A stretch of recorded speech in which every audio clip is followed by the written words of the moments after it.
An old woman, a hermit, by her long white hair and the skins that wrapped her thin raddled body, stood upon the cracked pedestal in the marketplace of Marmachiam, and her deep voice floated over the crowd of warriors, women, and traders.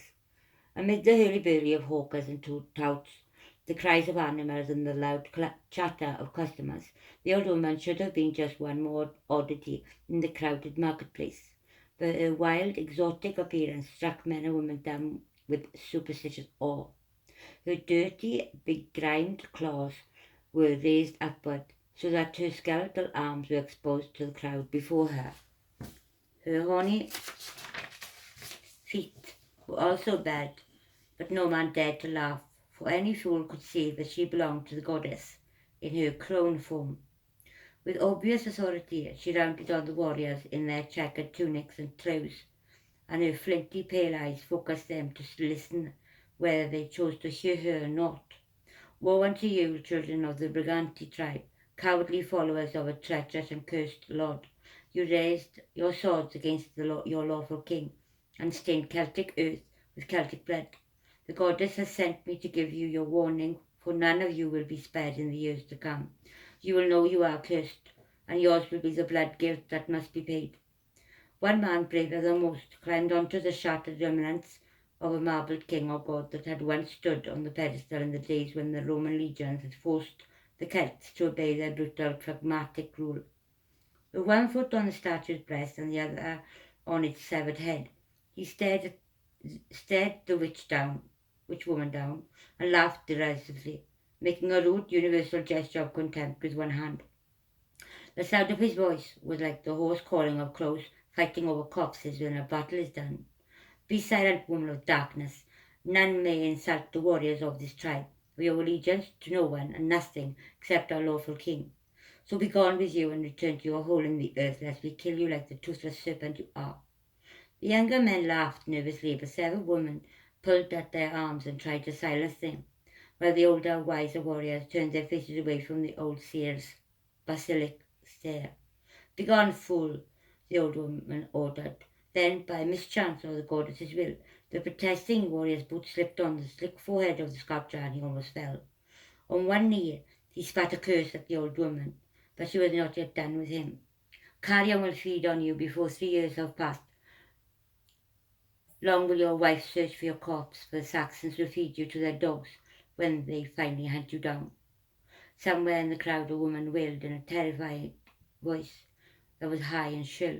Cry, widows, beg the mother to save you if you will, but you have slain her favourite, the child of the dragon, and she now turns her face away from you.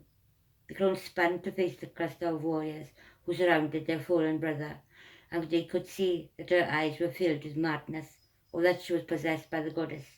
Superstition stilled their hands that had crept towards sword hilts and dried up the saliva in their mouths. The eagerness for killing died in their eyes. When King Otto breathed his last, the Celtic kingdom started to die. Nothing will save you now, not your wild lands, your fair Maldanra, your warriors' swords, or the strength of your arms. When you swore allegiance to the matricide, you poisoned your own blood. And when you raised your swords against your brothers, you damned your children to be slaves. The Saxons will devour you in the night, and no magical cup endures that can save you. More women began to weep and wail as they were caught up in the hysteria of the crowd. Warriors who had been at Diva or had seen the Dragon King's insane charge across the fjord remembered how it felt to be a traitor until their cheeks were stained with shame. No man is innocent. The witch woman's voice was a whisper, but every person in the crowded, dirty marketplace heard all 4 words. The silence was absolute. As the seer's message sunk into their bones, no excuse would be accepted.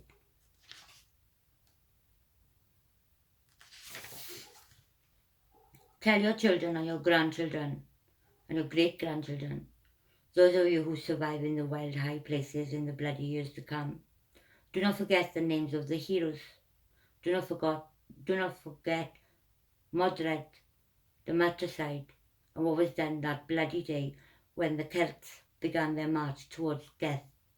You fooled a man so crazed by vile ambition that he poisoned his own mother by stealth. And you knew it. You heard the rumours that damned the matricide forever, but you promised plunder, broad lands and power, so you drowned your honour in the spoiled waters of greed. Warn your children that treachery breeds blood that must be paid before the darkness comes, and perhaps, if she believes you, the mother will permit some children to survive for the dragon's sake. But remember, when the great darkness comes and you forsake your heritage and your ancient lands, that the gods will not be mocked or bargained with or tempted. You must find some last rags of glory out of your betrayal, if any of you are to survive the night that is coming. Then, as if the effort of speech had sucked the last blood from her veins, the old woman folded and fell like a pile of old rags and threadbare furs. When one of the women dared to approach the prone figure, she discovered that the old hermit had breathed her last. Her feet were scarred and bloody from the long road she had travelled, while her hollowed belly spoke of starvation and the travails she had undergone. Her flinty eyes had rolled up into her skull, and only the whites could be seen between the swollen red eyelids. Her mouth was almost toothless, and her flaccid breasts had surely never been young. Now that the Holy Spirit had deserted her after having chosen her frail shell to bear the curse and the warning, she was a pathetic old woman once more. Perhaps the Briganti might have been forgiven for raising their sword against the might of King Arthur, or perhaps they had not earned a moment's safety in the twilight world they had inherited. The people of Mamasiam remembered the witch woman's message, and passed it on to every person they met. They repeated the tales of shame to their children and grandchildren and great-grandchildren, and did not spare themselves in the telling. And like all sensible men and women along their tribe, they turned their eyes to the east, and they waited.